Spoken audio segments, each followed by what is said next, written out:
Ambassador Cruz ng Pilipinas pinatawag ng Foreign Ministry ng China.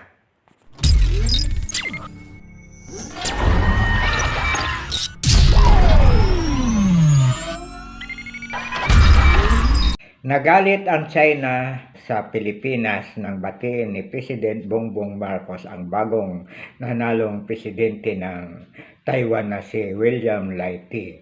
Natawag ang ating ambasador sa China at magpaliwanag, siguro lecturan, dapat ay igalang na Pilipinas ang One China policy. Ang One China policy ay People's Republic China lamang at ang Taiwan ay isang probinsya.